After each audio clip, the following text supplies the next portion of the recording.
You're ready to test. We can go ahead and test now, Wendy. Okay, this is my microphone. Test, test. Test, test, test. Can you hear me? Are you out there? I can hear you, and you are out there. Councilmember Fleming's microphone test. Perfect. Thank you. Councilmember McCluskey, present. Perfect. Lisi, Perfect. Mayor. Yes. No. This is Ed Wood. Perfect. Am I- Thank you. Are you going to put me away somewhere? Oh gosh, do I have that power? Just make sure there's a wine cellar wherever you put me. Okay. Steve. Matt. Public.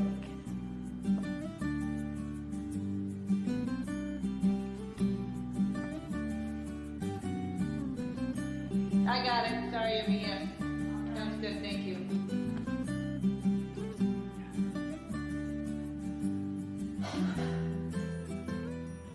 Ooh, I'm already tired. Linda, you wore me out. I wore you out? You wore me out. I'm done with my meeting. Just having to deal with you. Well, this is like being at home. I couldn't take me. I wish we could drink wine while we're doing this. You know, in Italy, at their council meetings, they drink wine in their meetings. Italy. Oh yeah, they have a little jug and they share it. Okay, the wine bringing is on you, Javier. We know you're the one with the wine cellar. Yeah, but I'm out. He's restricted now. Oh no! Oh no! No, that's not true. That's a bummer. I'll come drink your wine. No, I'm doing a good job of that. We have the chief in here, so I have to not say anything else now. Yeah, I can't tell who's in the room, so. Yeah, the chief just walked in, so don't say any more about what we were talking about. I got the chief's official photo today. He looks great. I'll send it over, Chief.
Yeah.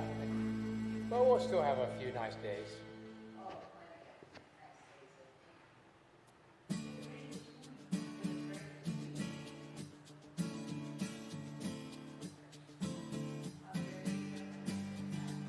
Yes, but, you know, just here and there in the passing.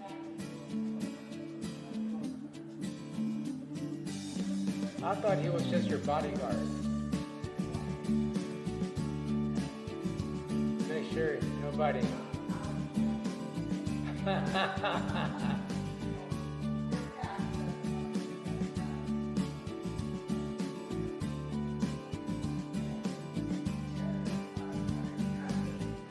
Isn't that the truth?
We're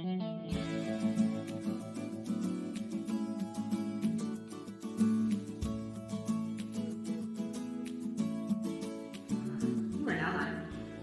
Good evening. My name is Steve Worthington. I'm the mayor of the city of University Place, and I'm calling the September 18th, 2023 University Place City Council meeting to order. And we'll begin with our roll. Thank you, Mayor. Councilmember Keel is excused. Councilmember Wood. Present. Councilmember McCluskey. I'm here. Councilmember Fleming. Here. Councilmember Belisi. Here. Mayor Pro Tem Figueroa. Present. Mayor Worthington. Mayor Worthington, present. Mayor, you have a quorum. Thank you. And I would invite the Mayor Pro Tem Figueroa to lead us the Pledge of Allegiance. Please stand.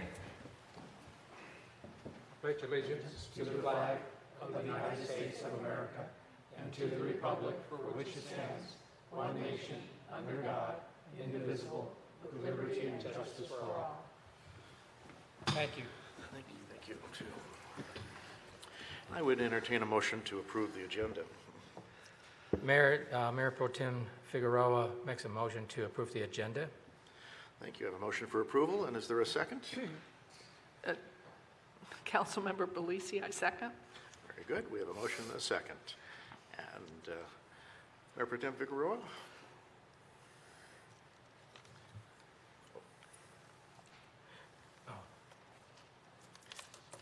I thought I was going to wait for the consent agenda. Oh, we're doing it.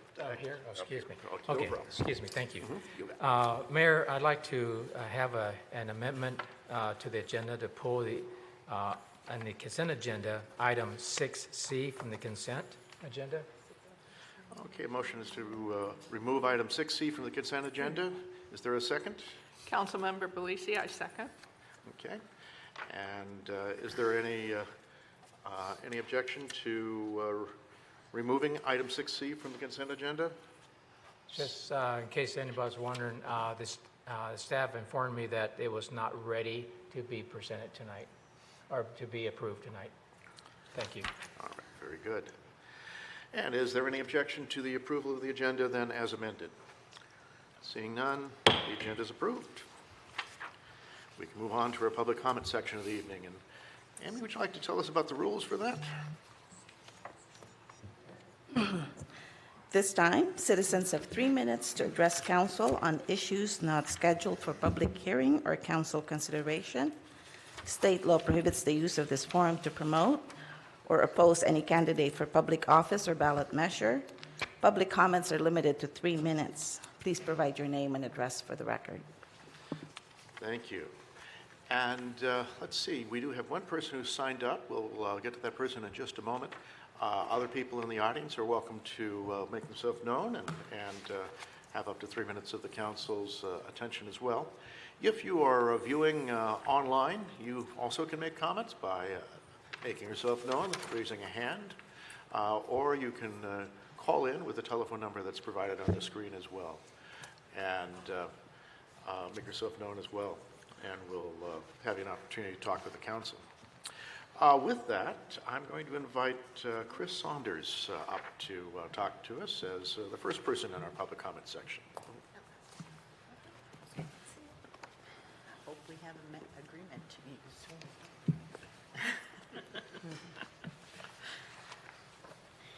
Good evening, council and staff and those watching online. I'm here to update you on the progress of the Inclusive Playground. I first want to recognize Sunset Bible Church for their donation of $2,500 towards the playground, and thank them for their generous support. The fundraising is actually almost complete. We are waiting, so foundations take a bit, and we're waiting for final votes and final checks to be sent in. We expect the fundraising to be completed by the end of 2023 and the engineering to start in the first quarter of 2024. Then in the second quarter of 2024, we expect the playground to be built, and we're very excited about that. Things are going very, very well. We are acutely aware that ordering the equipment will take 14 weeks for delivery. So we want to get to that as quickly as possible. We're still kind of talking with Cal Ripken about when we can make that order, but we hope to do it earlier rather than later or late into 2024. How can you help, you as individuals in this community? We do have an issue that's kind of cropped up and we need your help. We have only 5 individuals, nonprofits, and businesses that have donated to the playground. We need a strong showing of community support for not only this project, but future projects. Donating to this project speaks to foundations and organizations for the future. We can say we had X amount, 400, 500 people donate to the playground, who then impacts other support for future projects for playgrounds and recreation facilities. Therefore, the board has voted to reduce the sponsorship item list, and we have that available to anyone who would like it, but specifically, if you donate $50, we will put you on a ladybug fence. This particular playground is a meadow theme, and we have a fence that's got little ladybugs all over it, and people who have donated to the playground will have their names on there. Therefore, anyone who's over $50 or over will get their name up there, which is always kind of fun, and will recognize you on Facebook and so on. So please consider donating. We also have 16 little woodland critters to be sponsored for $500 each, and we have 6 benches to be sponsored for $1,500 each. Very good. Jump in and help us. Thank you very much. Thank you. Appreciate that, Ms. Saunders. And thank you for the good news. Look forward to the Yeah. spring and summer. I know. Is there anyone else in the audience tonight that would like to make a public comment? Anyone else tonight? Okay, I'm not seeing any. And Emmy, do we have anyone online? No, Mayor. Okay, great. Thank you. Then I think we'll close our public comments and move on to our next portion of the agenda. And that would bring us to the consent agenda. And a motion- Mayor, this is Mayor Pro Tem Figueroa. It makes a motion to approve the consent agenda as amended. Thank you. Very good. Motion to approve the consent agenda is amended. And is there a second? Councilmember Belisi, I second. Thank- Point of order. I have a question. I have in my packet I think it's for study, a grants update, and it's not on the agenda as we voted. So it's, So is it there and I'm not seeing what's the it? item, did you say? It's called grants update. Yes, I think that's coming This under the is city city manager's manager's report. report. Is that right, Mr. Suggs? Yes. Is that correct? Oh, Yes. okay. Okay. Yeah. Thank you for the clarification. Sure, yeah, no problem, anytime. I'm sorry, Councilmember Belisi, you said you have a second? Yes, I did second. Okay, so we have a motion and a second. And is there any objection to approval of the consent agenda as amended? Objections? Not seeing any. Consent agenda is approved. And that brings us to the city manager's report. And perhaps we'll hear something about grants. You're going to hear about grants tonight from Administrative Services Director Lisa Patorik. So I'll have Lisa come up, and I think there's a few slides that quite a bit of activity that's going on in that area. Steve, could you talk into your mic? We can't hear you up here. I'm sorry. Yeah, your mic needs to be on. Yeah. Yes, I'll make sure I pull the mic in. Thank you. Can you hear it?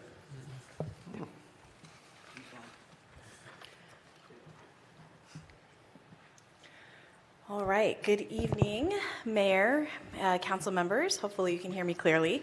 My name is Lisa Patorik from the Administrative Services Department, and I'm here just to provide a quick grant overview and let you know where we're at, what we have open, and where we hope to go. So currently, the city has around 27 grants that have been awarded via the state and federal, from the state and federal level. These 27 grants are in various stages of completion, and they total over $34 million. You can see from the table here, most of the grants are being overseen by the engineering department, as most of them are capital-related projects. There's 14 grants from the Washington State Department of Transportation. And then you'll see that there are projects both in engineering and development services from the Washington Department of Commerce, and so on and so forth. We've included ARPA in this amount. If we take out ARPA, which is in the amount of let's see here. I think it's $9.5 million. There it is. Then the overall open grants are about $25 million. All of the grants that are currently open have been budgeted and accounted for. Match, if there are any city match for these grants, so that's already been budgeted and accounted for. Most of these grants have completion dates at the end of this year, going all the way through 2030. And if you would like more detailed information on all of the specific grants, we can provide you a listing. We have some submitted grants that are still open. We have 7 listed here, but technically today engineering put in another grant, so we have 8 grant applications that have been submitted that are still open. We have, when I say open, I mean we haven't heard back from the granting authority if they've been accepted or denied, with the caveat to 2 of those. So current projects that are in this middle phase that have been submitted are the Adriana Hess Boardwalk design project, the current orchard improvement project, Grandview and 36 Roundabout, the Day Island Bridge replacement that has a little asterisk next to it.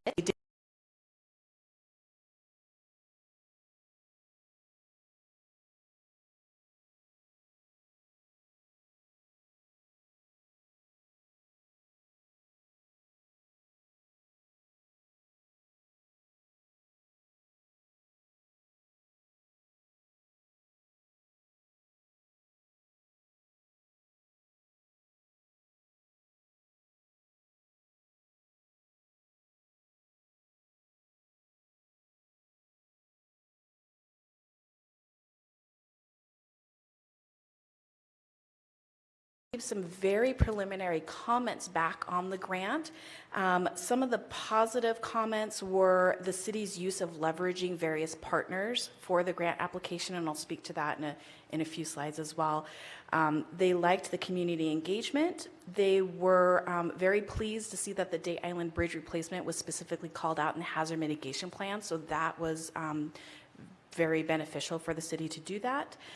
They felt it was clearly written, and they did appreciate the focus on the transportation corridor. So those are all great things. We were very happy to hear that.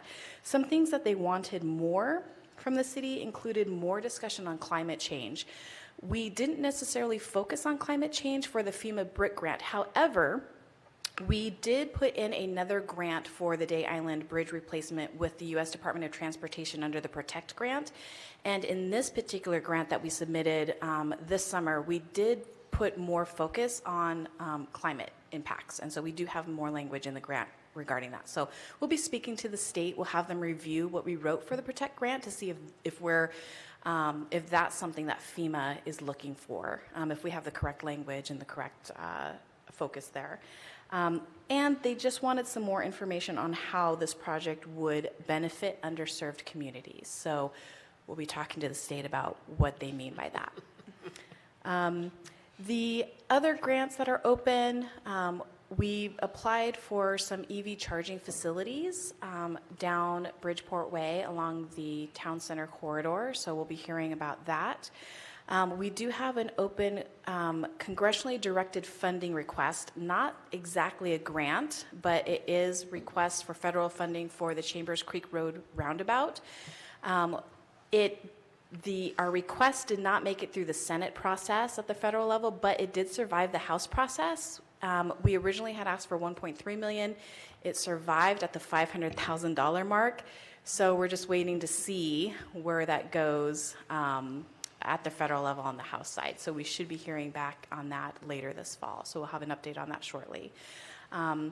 And middle housing has been a big topic lately, and so Development Services has put in a grant for how to come up with some funds to implement House Bill 1110, which you're very familiar with. And then the last grant that we had that has an asterisk next to it is the Sunset Terrace Park Improvement. That was to improve parking, provides for some more ADA friendly amenities there. And unfortunately, we were denied that grant, but we'll speak to the CDBG, the county, on that to get more details, and that's a project that we would likely put forward again in the future. So those are the grants that are currently open, and we're hoping to hear back soon that we were awarded some funds. Some upcoming opportunities, just wanted to point out that park maintenance grant, Jack applied for that today, so that's no longer an upcoming opportunity.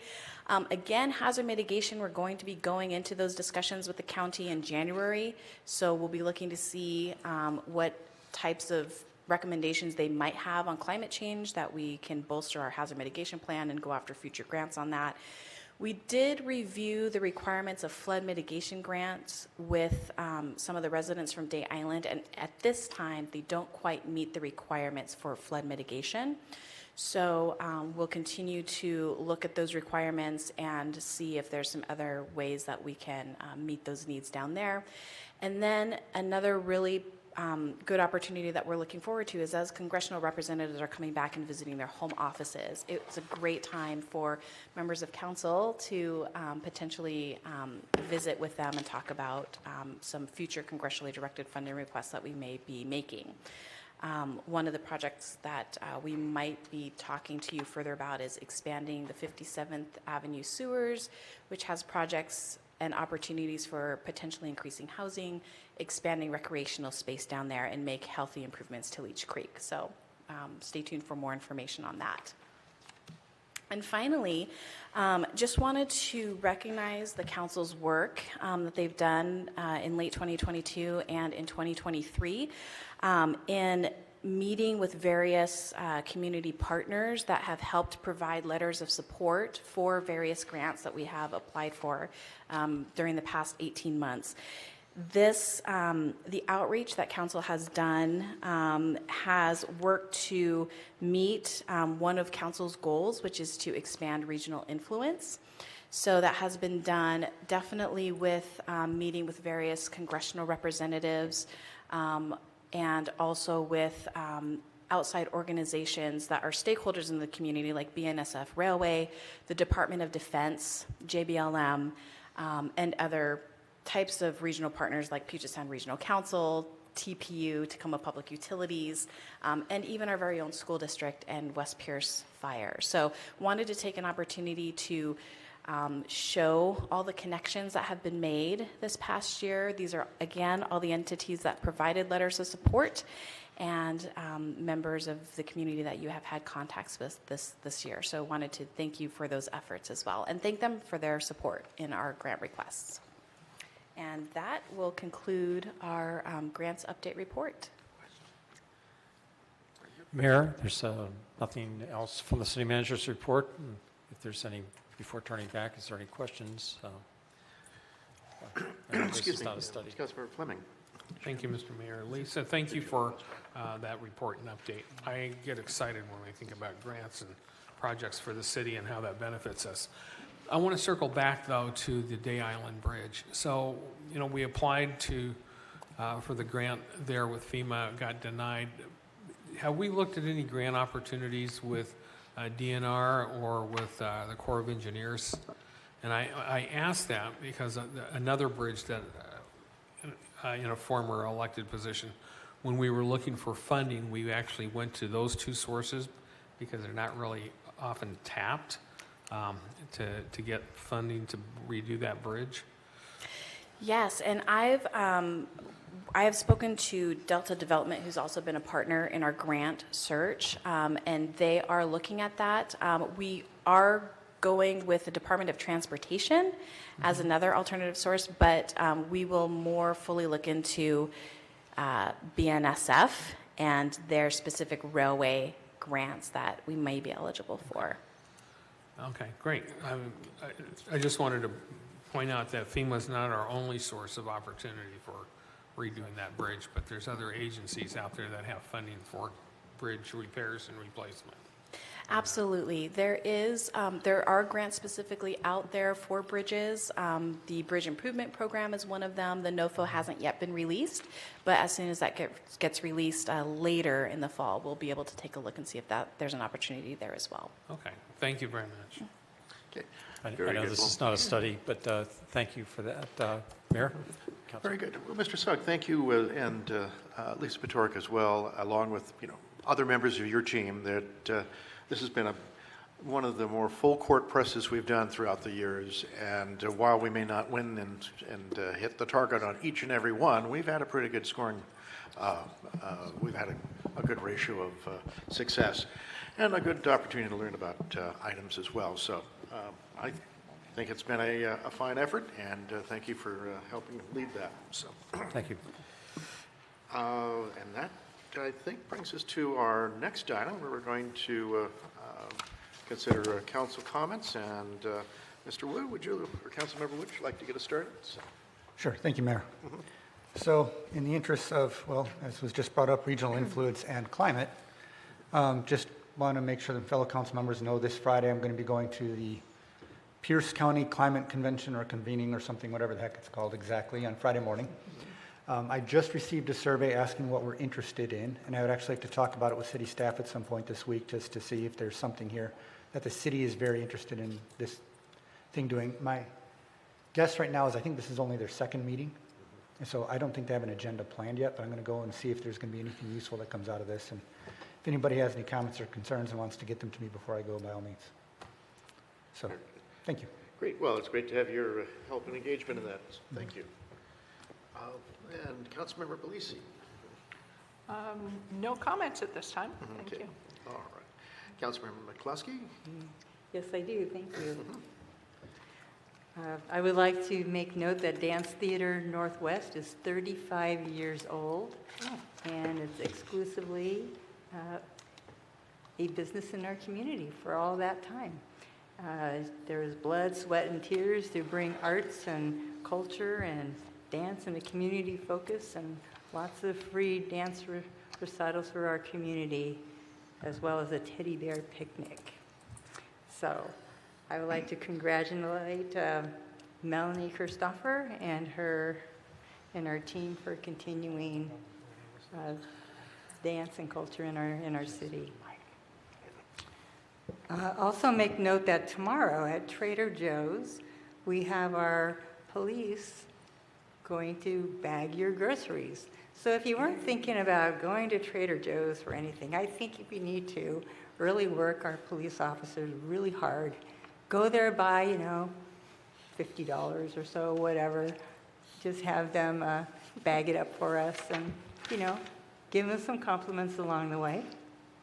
So that would be a fun event for our community to really populate Trader Joe's to do that. Or even if you don't want to buy, just thank them for their service. And last Wednesday, I went to the Zoo Trek Authority board meeting and was informed about moose diet, what mooses eat. And apparently, when they're in captivity, they're missing a lot of the greens. They don't normally like to eat the green stuff, like some people don't like to eat green stuff, right? Council member to my left, am I right? Or both? And so what they're trying to do is to encourage them to eat more plants, and especially aquatics.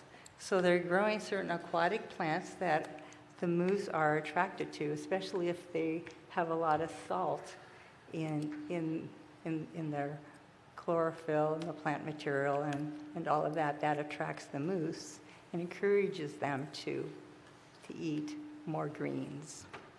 So that was an experiment that was done, and there's more research to be done in regards to that, but it looks like it will have some traction. The attendance and the finances at the zoo are not tracking as healthy as they were in 2019, but there's a strong trend up, and so the numbers look pretty healthy, but we didn't get the August reports in at that time, so hopefully we will be close to the 2022 numbers. Also, the zoo is going through an accreditation, and so they're going through their final questionnaire and inspection in a meeting in Ohio. So they got some initial reports back on how they did with the inspectors, and it looked really good. And they just have a few little nuances to adjust, and hopefully they'll get their accreditation and their credentials. Also, the fish are moving back into the aquarium. So the aquarium was being renovated and fixed, and so the fish were housed in other facilities, and so they're being moved back in.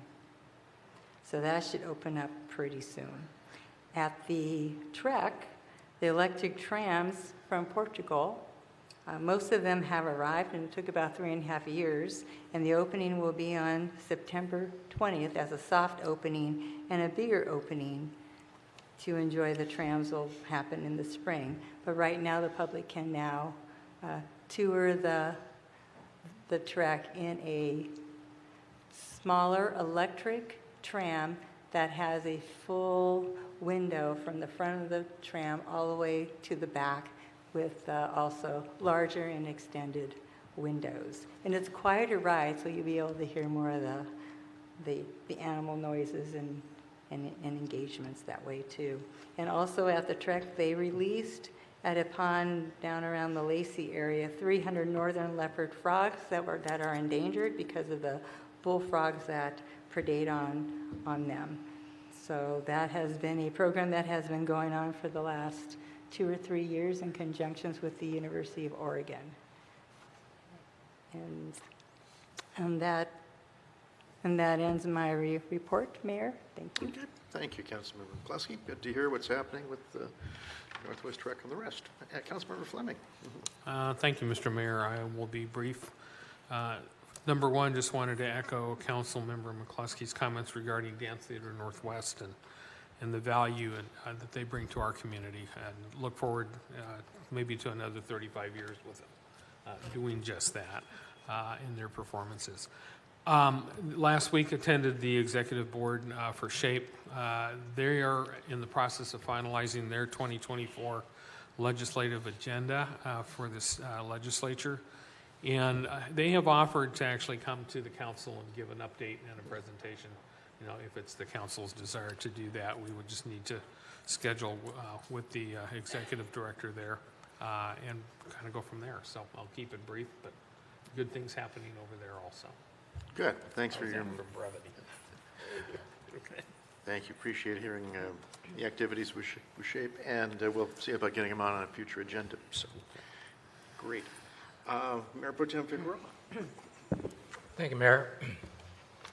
Keep it brief.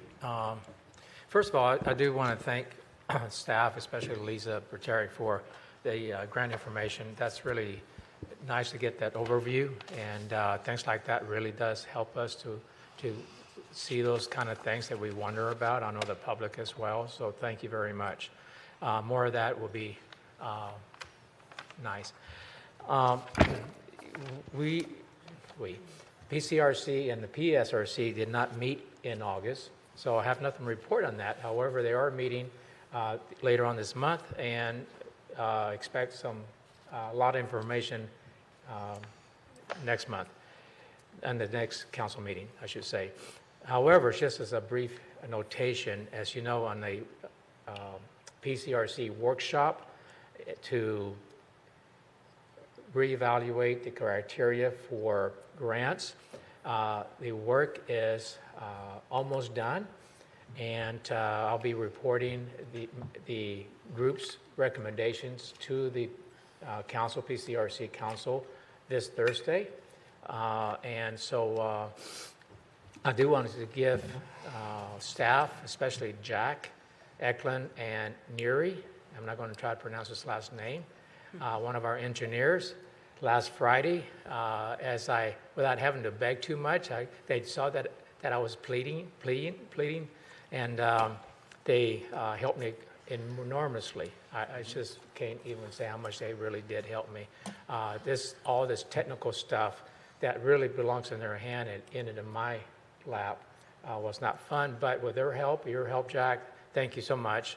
I couldn't have really done it, but we came up with a really great spreadsheet so it's clear, so ordinary people like me can look at it and say, okay, I understand what's going on here and how it got voted in and things like that. I did finally, there was 2 absentees from the voting roster, and I got a hold of them today and got their votes, and so we have a complete report. So hopefully what will happen is I'll make my recommendations to the council and to the chair of the PCRC, and then it's up to them what they do with that, and then I'll be done with my part. So that's my report. Thank you. Well, thank you, Mayor Pro Tem Figueroa. You've been on that task you've made quite an investment in that, and in terms of time, energy, and building friendships and the rest. But it is what it takes, and I do appreciate your involvement there. So I look forward to hearing the report as PCRC decides how they'd like to proceed. Just as a side note, because we have other representative, Councilmember McCluskey, the report, the presentation will go out to all the work group, but also to all the PCRC membership, which you'll get that report tomorrow afternoon. So people will start be able to look at it and not be completely blind, not being able to see it before we present it. So you'll see it tomorrow. All right. Thank you, Mayor. Thank you. And then I have a few comments from my side of things. First off, tomorrow being the 19th of September, and in the police force's efforts on connecting with the community at a local grocery store, I think that's a great program to involve basically a new way to hear what's going on. And Chief, thank you for putting that together. I'm sure you'll remember this: eggs on top, cans on the bottom. All right, good. I had faith that you would know that, though. But it is a great community connection. Speaking of the police, I wasn't able to participate. I was out of town because of my work. But last week, I believe we had some new deputies sworn in here, and that was a great honor. I was sorry to have missed that, but again, thank you for making that possible, and perhaps some other folks were here. From the pictures I saw, it had a pretty reasonable turnout. That's great. Was going to mention that I participated or attended an event that Congresswoman Strickland had put together along with Councilmember Keel, and that was at the Environmental Services Building, and just staying engaged there. Even though they did at one point, not the Congresswoman, of course, but some other notable had talked about the Environmental Services Building as being within Mayor Murray's jurisdiction in Stillicum. But we got that straightened out, and everything was all right. So, yeah. No fights? No fights, yeah.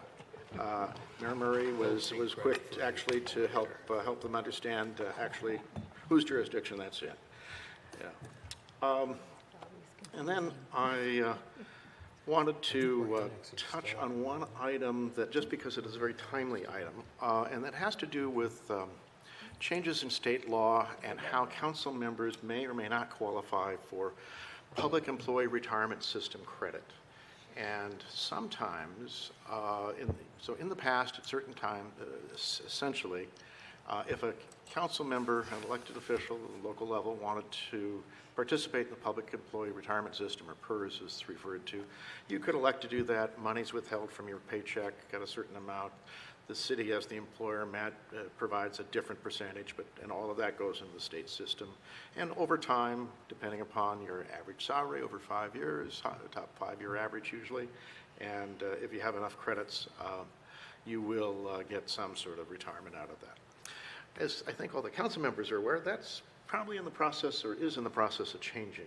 And where before it was sort of a council member election, now there needs to be a dollar amount test that the council salary is the elected official that is receiving the salary has a certain ratio of using the state minimum wage.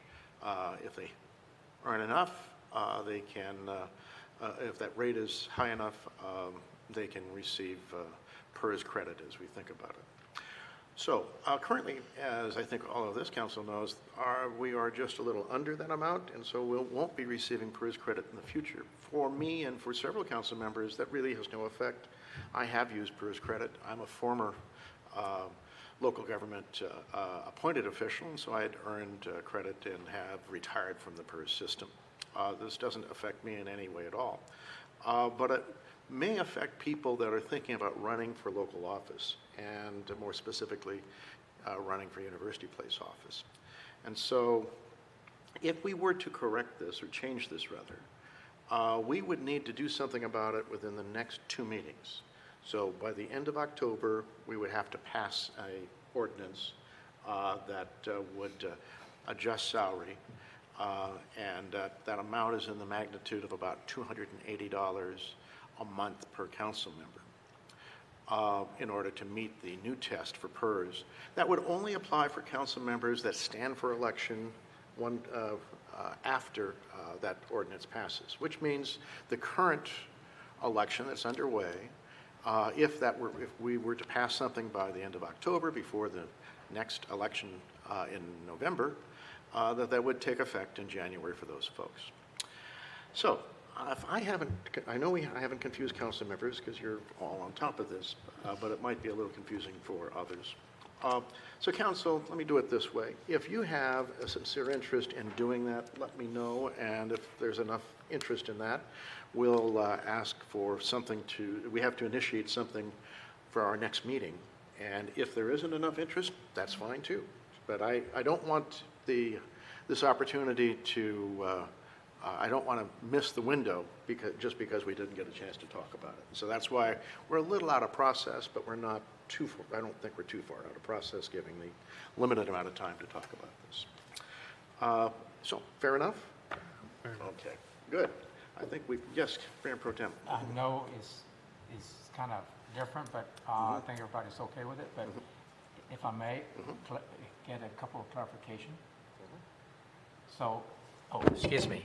So I just want to get a couple of clarifications. One is, if I understand this right, the salary received by a council member currently is below the minimum state wage. Yeah, yes, and so just to clarify that a little bit, I had asked some more details about that. And so the way it's calculated, if I had, please, staff, if you've got the actual, anything you'd like to help me get right, I'd appreciate that. But it is the current minimum wage times 90. And if you are equal or greater than that in terms of salary, then it counts, you are eligible for PERS credit if you were to apply for PERS. Does that capture it about right? Okay. Okay, and the other one is, if we want it to be enacted for this coming election, but we can do this anytime.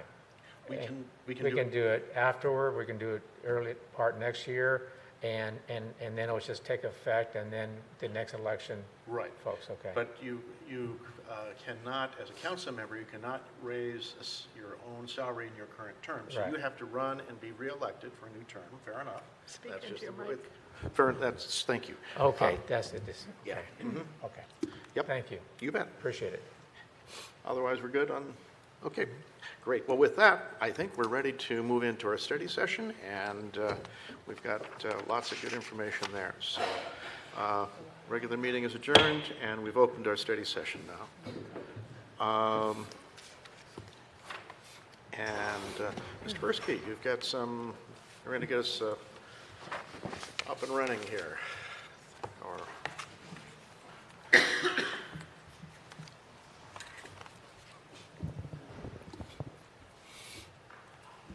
Yes, good evening, Mayor and City Council. Kevin Brisky with the Community and Economic Development Department. I am here this evening with Mandy Roberts. She is with OTAC, and she will be presenting the Northeast Business District sub-area plan. Before I turn it over to Mandy, I just would like to go over a few things kind of at a high level, and then zoom in a little bit on the Northeast Business District. So tonight will be a follow-up presentation from the July 17th meeting in which Ms. Roberts presented on the Northeast Business District. And we provided hard copies as well as electronic copies at that time. And if you remember, it's, I think, roughly 170-ish page document. Yes. So there's a fair amount to digest there. And we wanted to give ample time for the council to read that. So we're here tonight to further go over that from the last meeting. Just kind of in context, the Regional Growth Center plan, which I brought a copy of that here just to take a look at. That's kind of what started all of this, is to get the city's Regional Growth Center designation from Puget Sound Regional Council, which has allowed our engineering department to get a lot of grants and different things to help improve our infrastructure within our Regional Growth Center. The Regional Growth Center is primarily located up and down our arterials, Bridgeport, 27th, and Mildred. Within this Regional Growth Center plan, it established 3 sub-areas: the Northeast Business District sub-area, the 27th Street Business District, and the Town Center Business District. It also had recommendations in there to further down the line create sub-area plans for those districts. And this is the first sub-area plan that we have done for one of the 3 districts. And just as you're aware, we plan on trying to kick off the next sub-area plan here in the next few months as well. The process for this started a little over a year ago. We entered into a contract with OTAC to start the process for this last July. Kicked it off, I believe, in August timeframe of a year ago. Formed an advisory group, had multiple advisory group meetings. Went out for a community survey, met with the public, gathered a lot of information that's in the plan and a lot of responses that helped kind of guide some of the policies and things and recommendations in the plan. Had meetings with the Planning Commission as well, multiple meetings with the Planning Commission, and also a public hearing with the Planning Commission. And out of the Planning Commission back in, I don't have the date right in front of me, I apologize, but the Planning Commission passed a resolution, I believe it was back in the May timeframe, recommending to the City Council to consider adoption of the Northeast Business District sub-area plan. Wanted to point out, before I turn it over to Mandy, just wanted to point out one thing. Within the Planning Commission resolution, Mayor Pro Tem brought this to our attention. We have policies out of the city's comprehensive plan located in there to help support establishment of the sub-area plan. One of the policies in our land use element of the city's comprehensive plan, policy LU 12C, talks about discussing creation of the 3 sub-area plans. It also discusses mixed-use development along arterials and at intersections. And it was recommended that we provide a little better clarity in that comprehensive plan policy moving forward. Just so you are aware, as the council is aware, we have to adopt an updated city's comprehensive plan by the end of 2024 from the Growth Management Act. And we're currently going through the land use element as we speak, actually, with our consultant, and just starting presentations to the Planning Commission on the land use element. So it's perfect timing. This is a land use element policy, so we'll be able to look at that right at this time. Mayor Pro Tem Figueroa. Thank you. Just to further clarify that, the reason I brought this up to really clarify is because it shows the word in there in the content, required, mixed use. And if you were to read it through, it included side streets. And so it brought me back to the AMC area with those apartments where they're putting that street, and it's going to be given to us. And we chose not to, for all the right reasons, but we chose not to impose them to do commercial on the first floor. We all remember that conversation. And so that was one where it brought back that if you read this, for some maybe, but I interpreted that we should have required them no matter what, according to our plan. So if we're going to do this kind of things, we need to be clear for the future. So that's where that came from. Thank you. Thank you, Mayor. Question. Councilmember Fleming. Thank you, Mr. Mayor. I'll be quick. Kevin, you mentioned in the Regional Growth Center plan that by following that, that makes us eligible for grants. Does that guarantee we will get grants, or is that kind of a wish and a prayer that we might? It does not guarantee that we get grants.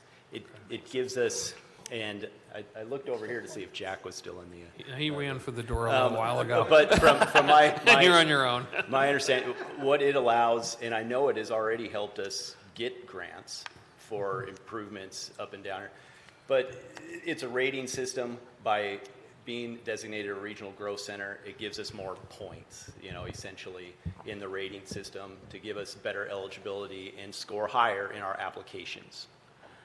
Do we have, or do we know offhand how many grants we've already received under this program? I do not. I do not. That would be something that we can follow up with. I would just need to talk with Jack in engineering. Okay. If someone would, I'd be grateful. Thank you. Thank you. Mayor Pro Tem Figueroa. Thank you.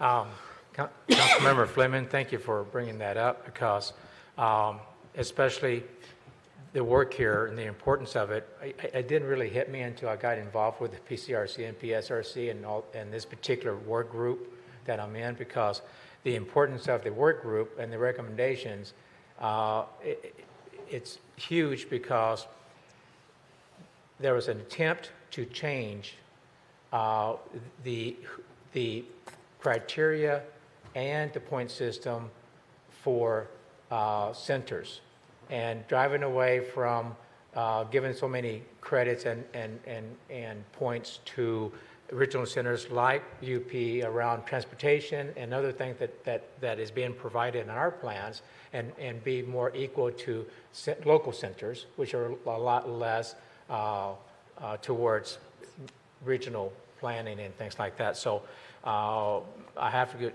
good news. Now it hasn't been accepted by the PCRC, but at least the work group, it was 4-3 on that. It was that close. I don't know what's going to happen in the real world when it hits the main council, but it's a big deal, because if that criteria changes to the point system changes based on the centers, where there's more the local centers are equal to the regional centers, it would change what I would consider our ability to get grants. So not just ours, but Tacoma and others that, what PSRC has been trying to do. So what we're doing here continues if nothing changes, which I think we're going to be okay, but I wouldn't bet on it. This is really important how we do it, because it does at least gives us a much bigger odds at getting those grants. So, thank you. Okay, thanks. Please, Mr. Gursky. So with that, just we've got the Regional Growth Center designation, which occurred back in 2017. We created the Regional Growth Sub-Area Plan based on that, which created the 3 districts. And this is the first sub-area plan for one of those districts, the Northeast Business District. And with that, I'll turn it over to Mandy, who will go over portions and highlights of the plan. Okay, thank you all. Thanks, Kevin. As Kevin said, my name is Mandy Roberts. I'm a vice president and principal with OTAC, and we're an interdisciplinary firm. We've been working with you on projects for some time now. So it's a real pleasure to be here tonight to talk about the Northeast Business District Plan. And just to double check there, shall I share my screen to go through the slides? Is that how we want to do it? Yes, go ahead. Okay, great. I just wanted to double check that. All right. Is this visible to everyone? Okay, excellent.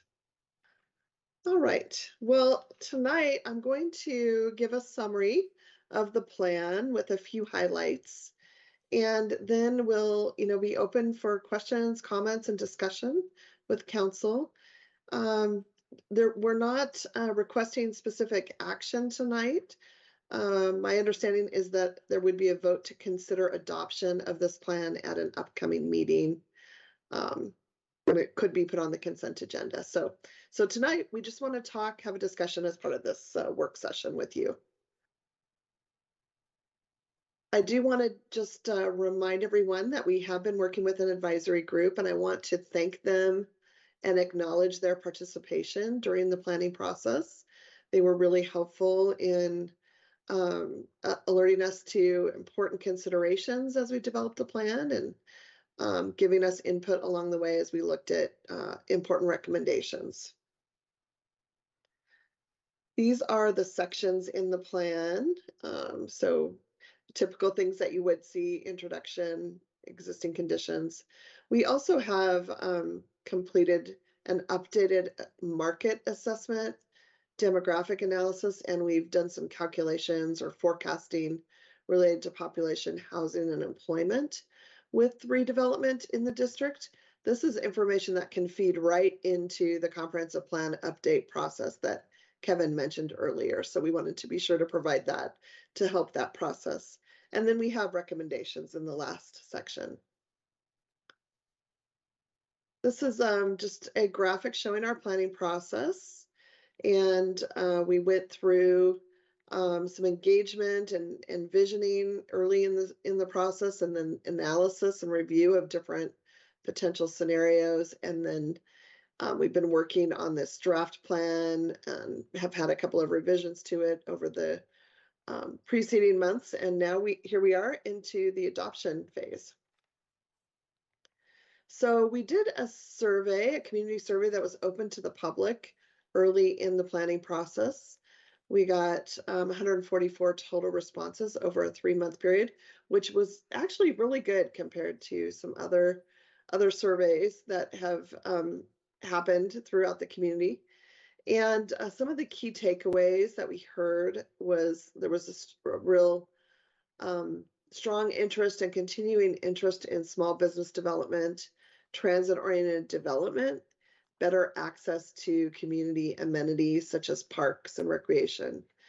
Some of the concerns that people mentioned were related to traffic and congestion, safety, implementation of the vision, making sure that it's implemented accurately, sustainability, and affordability.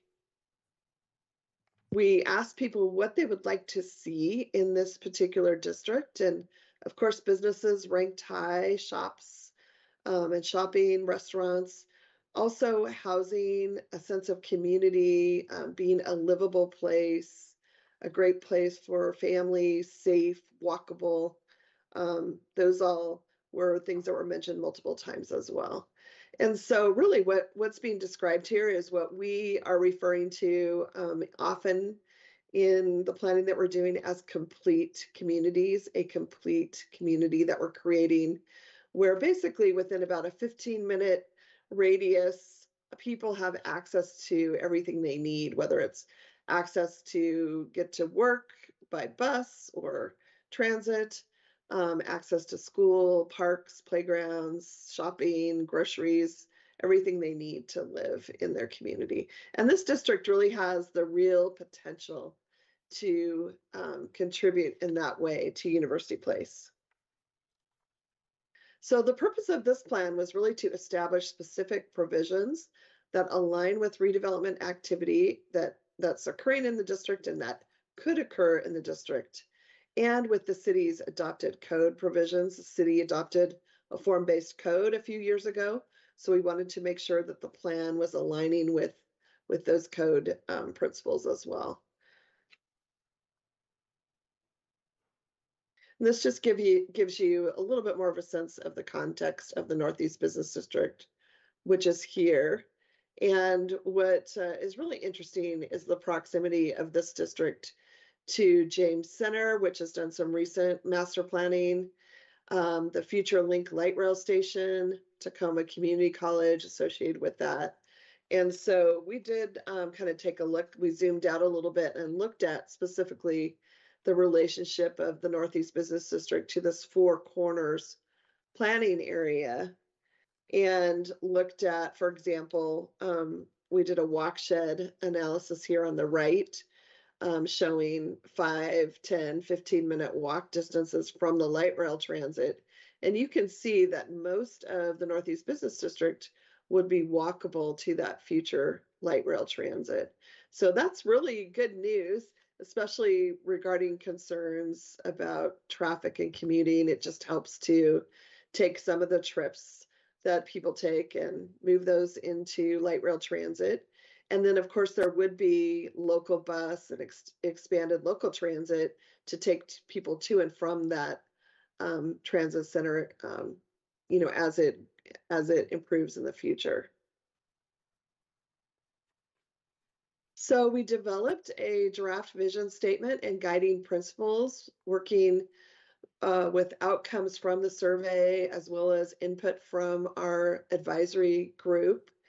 And the vision statement is really recognizing that the Northeast Business District is a vibrant part of the city's regional growth center that provides a variety of housing options for residents. And those housing options will include multifamily, mixed use, as well as things like live work housing, studios, lofts, and other types of residences as influenced by market forces. And also recognizing that the district is easily accessed by major arterials, served by local transit and future light rail, and could serve as a hub for arts and community events, and as an active place with feature amenities such as parks, open space and paths, and shopping and retail opportunities that will continue to help small businesses and community services exist and support this area as it grows, as well as provide new employment opportunities. So I was kind of paraphrasing there. I know you all can read through and probably have already read through the vision statement and guiding principles, but it's really important to have these as a frame for the plan. And again, these can also help to inform goals and policies that are updated in the comprehensive plan that the city's developing. So looking at our existing conditions analysis and our updated market analysis, there's been a lot of change in our regional market. The most interesting change has been, you know, really how retail and commercial uses have declined. Office has been in decline. Hotels have been in decline, but multifamily housing is still in high demand and increasing in demand, as is single family, and even industrial or employment uses are still in demand in some regards. Like, for example, the medical industry has a lot of demand driving the marketplace today. So when we do this type of redevelopment potential, we look at factors such as property values, which you see on the left in this map. We also look at improvement to land ratio, and we look at the redevelopment activity that's already happening in the area that we're studying. For example, you know, we look at the Altaneros project, which is in development right in this sub-area, and other properties that have been looked at for redevelopment potential or proposed or potentially sold for redevelopment. And we look around the surrounding area and look at what's happened over the recent years regarding development types and factor that into our analysis as well. So you can see on this map that we're showing property type built since 2002. So the yellow represents multifamily, blue office, red retail.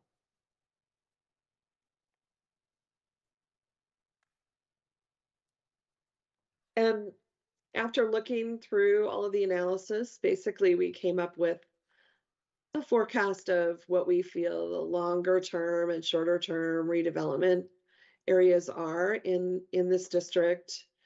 And, you know, we, of course, no one has a crystal ball, but this is just based on kind of the potential for these properties to turn over and what's happening around them, including the Altaneros project.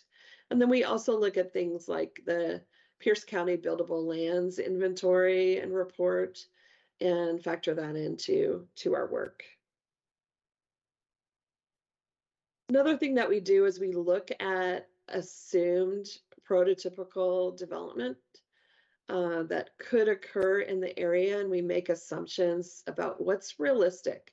What's the realistic form and height and density of redevelopment that might happen here based on what's been happening here and in the surrounding area. So we looked at different prototypes such as wood frame, and Altaneros was one of the examples, and a lot of redevelopments of this type are surface parked rather than structure parked. We also looked at more mid-rise mixed use, and by mid-rise I mean about 7 stories of redevelopment, and these are what we call podium construction. So it's wood frame over concrete podium, 1 to 2 floors typically. And typically at this density of development, we're able to have structured parking, which is helpful in terms of not having as much surface parking and not creating a lot of, you know, big parking lots, which tend to impede walkability. We also looked at, you know, the potential for high-rise mixed use, and found that really that wasn't a real plausible prototype for this area. Commercial, you know, potentially there could be some demand for commercial, such as mixed use in ground floors, as you were talking about earlier, or single purpose commercial buildings for various purposes, high-tech use, medical use, as I mentioned earlier. And then we also looked at a prototype of employment with structured parking. And so we kind of, you know, in analyzing all of that, we came up with what we feel is a plausible form and height for redevelopment in this district. And we further illustrated that through some visioning renderings here. And so what's helpful that we find by doing this is that people have a really difficult time understanding what change could potentially look like with different building heights, especially if you're just showing plan view graphics. So when we do these renderings, it really helps give people a better sense of the scale, how the streetscape could look. And so this is really an image imagining what 24th Street West could look like looking east towards the Fircrest Golf Club. This rendering is showing 70th Avenue West looking north toward 24th Street West. And again, this is about the height of buildings, the maximum height that we would anticipate in this market that could develop in this area. And really from Altaneros height to this height would be what we would expect. This is showing just kind of a mid-block crossing in that type of a streetscape setting. And this is showing a typical street crossing. So obviously we want this area to be really walkable and feel like it's a great place to live and work and shop and run errands as part of the community. And that's, you know, if we have renderings like this that the city can show to future developers to give them a sense of what we're looking for, that's helpful in getting the result that your community is looking for. So I mentioned earlier that we did some calculations. I won't go through these in a lot of detail, but basically through assuming the redevelopment types that I just showed you, we were able to calculate what the potential number of housing units might be that would be generated by 2044. 2044 is our planning horizon for the comprehensive plan update. So we wanted to align with that 20 plus years from now. So we're saying that we would anticipate, excuse me, 3,500 housing units could be developed in this area over that 20-year period maximum. And then for additional employment, we calculated that there could be 917 jobs, and then population would increase up to 7,600 people based on this redevelopment type. And again, that assumes full redevelopment to that height and scale, which is, may not be likely within the 20-year period, but we always want to be sure that we're planning for what is zoned, so that we're planning appropriately for infrastructure, transportation, utility needs for that potential use. In case the market stays strong and that were to happen, we'd want to make sure that we're planning ahead to be able to serve that growth in the future. Now, this last part of my presentation just covers a few recommendations in the plan. The advisory committee felt that it was really important for this area to feel like a place, like a district, to have a sense of identity.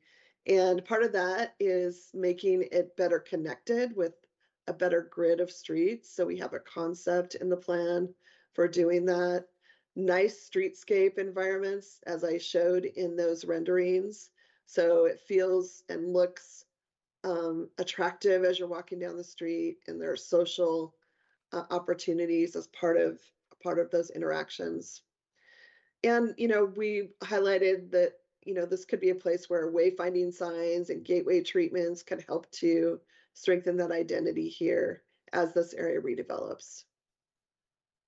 Again, walkability was extremely important and is part of creating a transit-oriented district that will help get people to and from bus, as well as that future light rail station. So we looked at the recommendations in the city's form-based zoning code related to street improvements and made some additional recommendations for this district to align with walkable streets and walkable street grid. Regional collaboration, working with your partners and adjacent jurisdictions will be really important, especially as plans for that Four Corners Countywide Growth Center move forward. So that was an important recommendation in the plan to support catalyst projects in the Four Corners area, for example.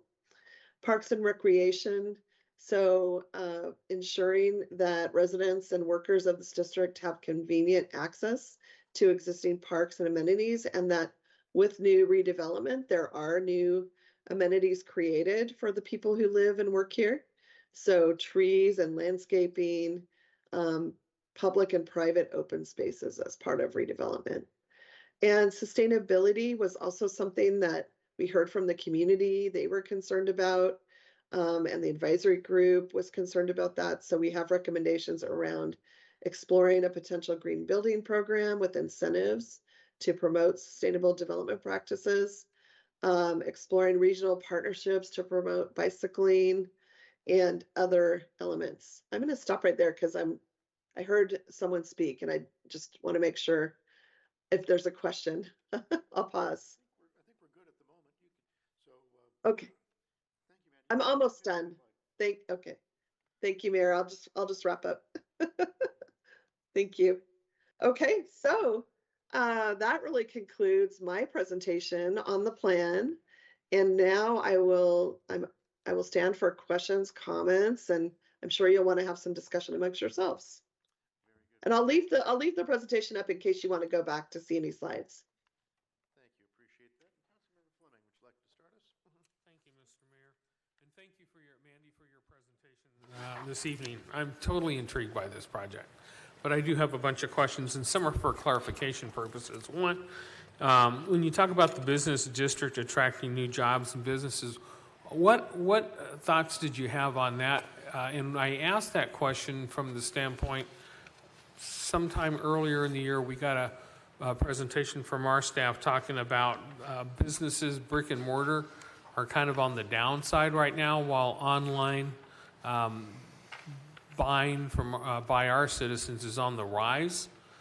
So if we're saying this district will bring new jobs and businesses, what are they?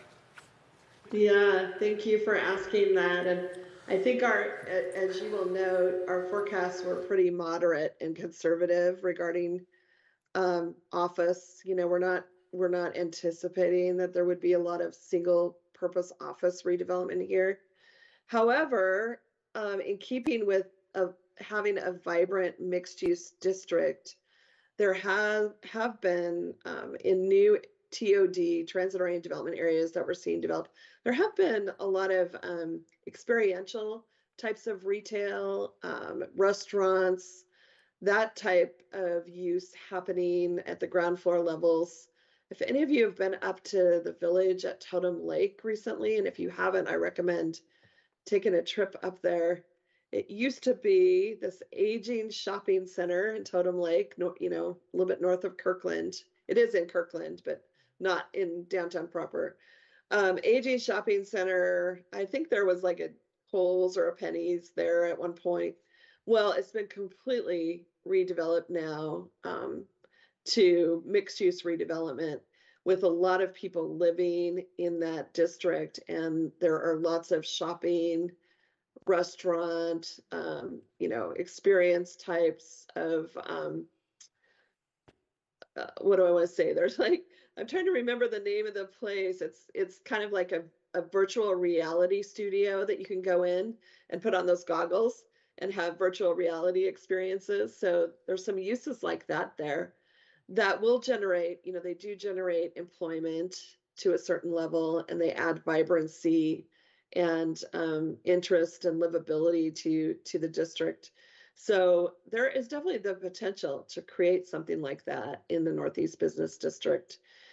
With, and mixed use allows different mixes of uses. So with, interest from different development, there could be medical offices that are part of the mix of some redevelopment. There's a high demand for medical use as our population is aging.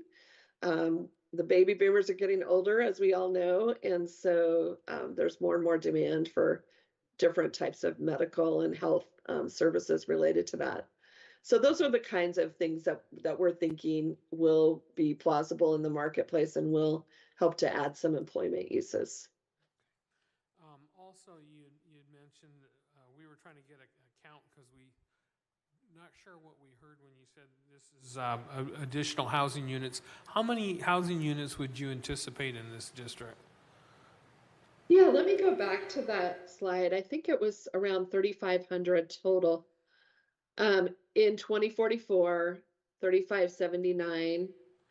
But keep in mind, that would be like if every single property built out to the form of 5 to 7 stories. And so that's really probably a little bit of a high side forecast for the next 20 years.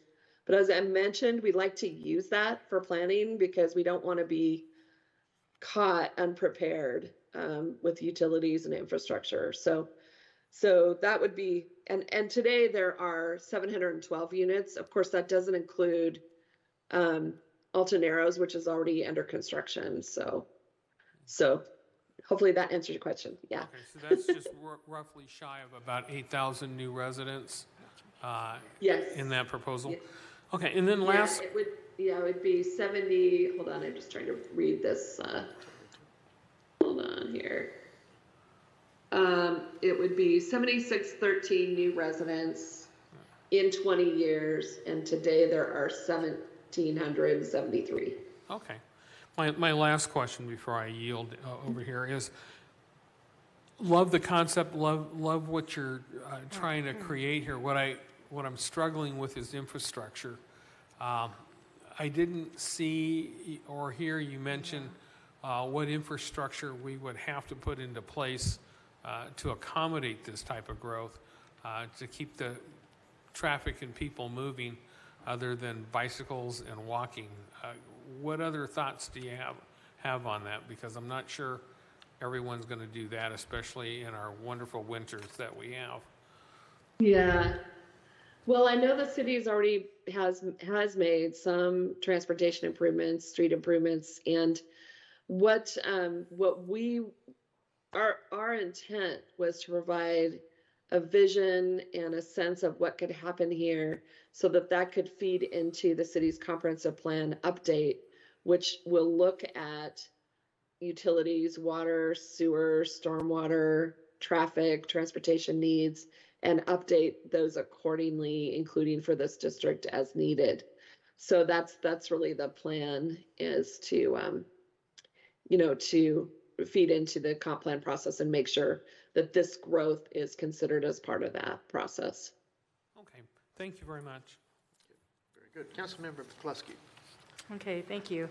I was concerned the same way with Councilmember Fleming in regards to how we have created our street diet, narrowing the corridors and the traffic flow to handle this particular district plan, and I'll be anxious to hear the comprehensive update that will help augment the amount of traffic and people that will be in that mix of that, particularly the four corners and across Mildred into Fircrest, because it sounds like right now we probably cannot handle the amount of traffic that this district plan is planning towards for the capacity. I do like the plan that it's in regards to what you're calling the complete community, where it has the grocery stores and bike routes and pedestrian corridors. And one of the things that I'm concerned about is that when you plan for pedestrian corridors, it needs to be organically planned. How are people going to feel safe and naturally move through such a large open space, or things that are connected in that? Because we could plan for it, but if the people are not going to use it because they don't feel safe, or organically it doesn't flow with how they live within that particular plot of property, then it's not very useful.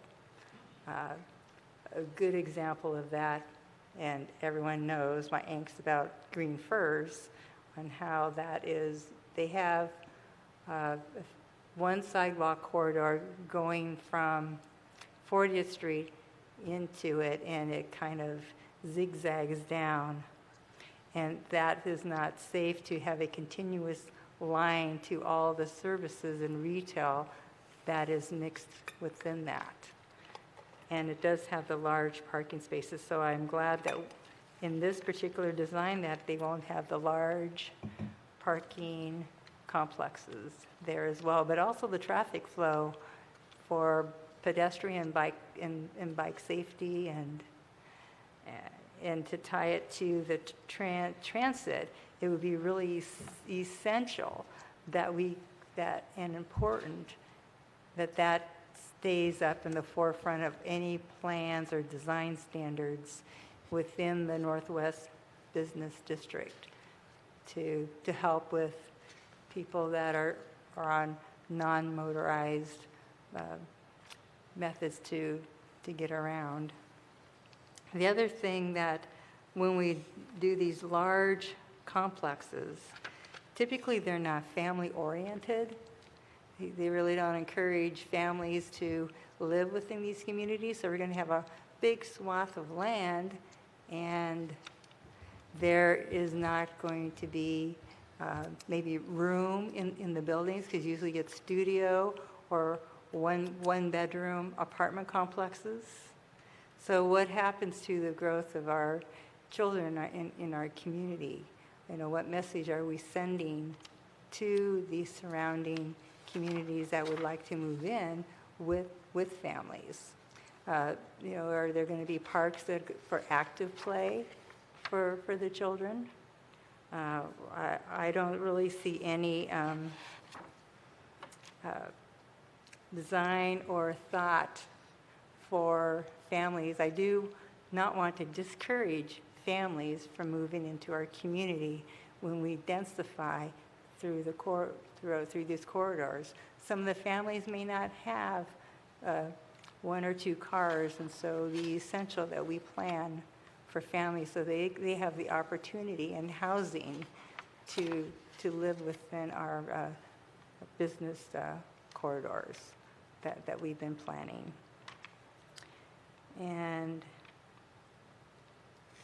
let's see, I think that's all I have at the moment. Thank you. Thank you, Councilmember McCluskey. I'm going to make some comments, and then Councilmember Wood. And so, Mandy, previously I think you had a screen titled Capacity Analysis, and for those with reports, it's on page 71. And so when I looked at that, I was trying to figure out, I think this is land capacity analysis as opposed to infrastructure, as opposed to market absorption capacity. I was just trying to figure out how to better identify that. So is it land capacity or something else? It is land capacity, what we're calculating in order to comply with comprehensive planning requirements is what will the city's zoning capacity be in this district when it's fully built out? So it's basically, if things were to build out to the zoning, how many units maximum would we expect? And as such, how many people would be living in those units? So, yeah. Okay, great. And then when we want to talk about utility capacity or transportation capacity, we're going to find that in the utility or the transportation elements for the comp plan, yes, addressing those areas. Okay. All right, thank you. Well, it's an intriguing plan. It does give us some interesting things to think about and consider. Councilmember Wood. Thank you, Mayor. A few questions, comments. First, as part of this plan, you're looking at these, obviously these large structures, these potentially 5 to 7 story buildings if they're built out. Has there been any thought, consideration for how to manage the ratio of apartment versus condominium, specifically home ownership versus transient? I'd be interested in having more, and I actually saw it in the public comments as well. There's some people who are interested in having more home ownership in our city in general, just having opportunities, especially for younger families who can't afford a full residential home anymore because they're so dang expensive. But if they had the opportunity to at least purchase, develop equity, build themselves up, I think that should be part of our planning process somehow, looking at condo versus apartments. We got to have both, but I would like to see if there's thought put into it, how we can incentivize or manage that. The second one, I really like your section on placemaking. Whenever I travel, the places people travel to and go to often have a unique community character to them, whether it's a orca whale fountain or, any number of different things. But, our city, I think we did pretty well here in our town center, our square. And I do think our city should be looking at, should each of our business districts have some kind of center square, whatever you want to call it, with a fountain, a community art structure, something, a gathering place for people in that community, because I think that would really build the idea of place. And then finally, this is just a minor note, which is probably way too detailed for what you're talking about here, but it's just something I wanted to talk about before I forgot, because I just saw it this weekend. I was up in Victoria, and I saw their lovely bike lanes in their city, and their bike lanes have actually little pylons that keep cars from veering into said bike lanes and knocking out bike pedestrians. And as we incorporate new bike lanes and new infrastructure, I would like us to consider finding ways to protect bikers and pedestrians from cars by more than just a painted line on the road. So, and that concludes my comments, Mayor. Thank you. Good. Thank you, Councilmember Wood. Some good things to think about. Councilmember Belisi. Thank you, Mayor. Thank you very much for this report. It was very thorough, and I just would like to remind council and the community that this is a plan.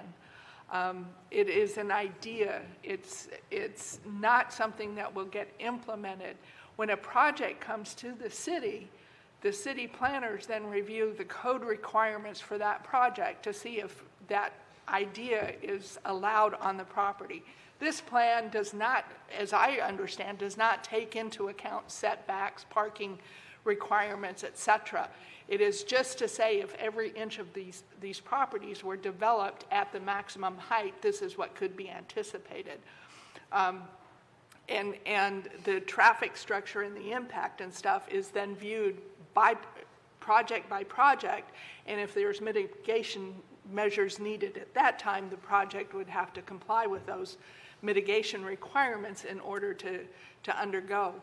Yes, we have one large apartment complex going in now in that area because we had two willing private property owners that sold that property for redevelopment. They've been looking for investors to do so for some time. But that project had to come in compliance with our setback requirements, our road structure, infrastructure, et cetera. I do like the idea of maybe making part of our business districts or our emphasis districts having something very similar to what we have in Market Square. That is definitely a placemaker. It allows that community then to decide amongst their business community and residents to have their own festivals and gathering points that the rest of us in the community can participate in.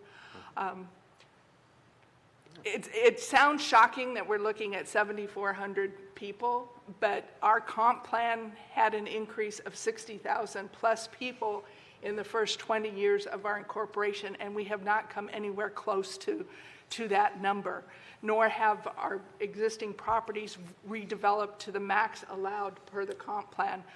So for those that are watching this or those in the audience that are thinking we're going to get inundated with major redevelopment and that we're looking at 7,400 residents and 2,000 units, it's not going to happen. And it still allows for townhomes and condos to be developed.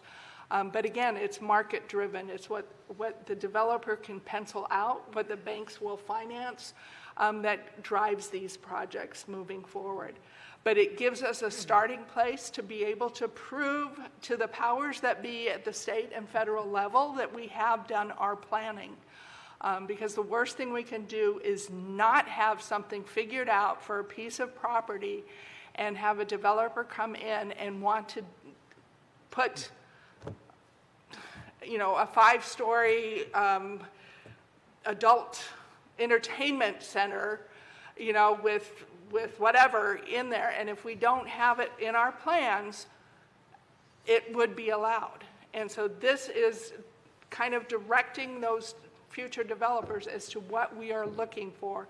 And they go based on what the market will assess. Hopefully over the next 10, 15 years, regulations at the state level will be cleared up to allow for condominium development to happen on the small scale that's needed for the first-time home buyer and the families that want to invest.